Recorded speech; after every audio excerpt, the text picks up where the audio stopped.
Every day I'm reviewing a game from a Steam sale that I think's the best. Today that game is Hotline Miami, a cool little indie title that I think's well worth checking out, so please enjoy listening to my review. Video game related violence is a serious issue in the modern era, and games that celebrate gaudy retro violence such as Hotline Miami are a prime culprit of this phenomena. A strewn of wreckage of broken knuckles, mouses and monitors is all that's left in their wake. The game's violence is not the culprit.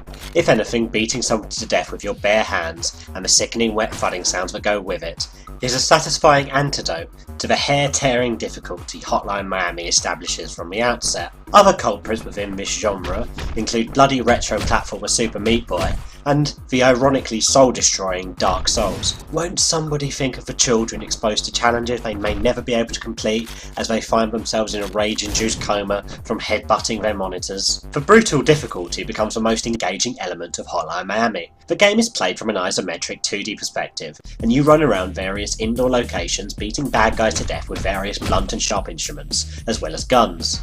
One shot will take most enemies out, but likewise one shot will take you out, and then you need to restart the area because, well, tough shit, learn to play. It's fast, highly twitch based and brutal, requiring multiple repetitions to learn the layouts of the levels and the best method of completing them. Then, even after that, you'll want to revisit the levels to work out the best ways to score combo multipliers by killing multiple goons in succession. Like the masochist I am, the brutality of the experience just keeps me coming back for more, in a vain effort to thrash my way through the bloody tapestry of enemies. There's some good nuance to a simple run and thwack premise. Doors can be knocked in, which knocks out guards on the opposite end, but then you need to bash their heads in when they're on the floor. Otherwise, they'll just get back up again. And if others see you do this, you'll find your own brains scattered across a wall in short order. Guns are powerful, especially as many enemies can only kill you up close, but they're loud, which can result in hordes of guards running to your location. Ammo is also limited, which makes you look rather red in the face when you run out.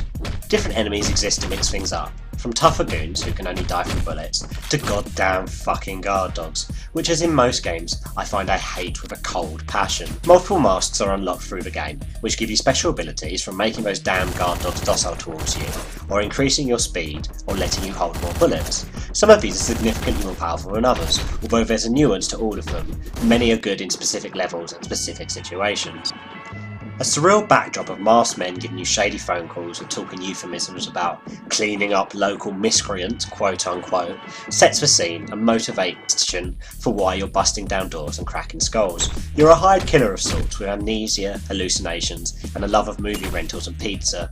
A thumping beat accompanies the action, and the graphical style is sleek and stylised in the spirit with the game's obvious 80s influence, as well as more modern influences such as the film Drive. Eventually, the story becomes very retrospective of the game's violent subject matter, which at first glance seems exactly what angry media giants shout at games not to be. There's a meaty, brainy element to all of the chaos, which is highly interesting to explore through the game's progression. Most of all, I just love this game for the unsympathetic way it treats the player, forcing them to learn and learn and learn again from their mistakes, and better themselves to complete it, which is how many games used to be before silly things like learning curves, lengthy tutorials and cutscenes were introduced. It's unflinchingly brutal, and you will scream, swear and shout, but enjoy every minute of it.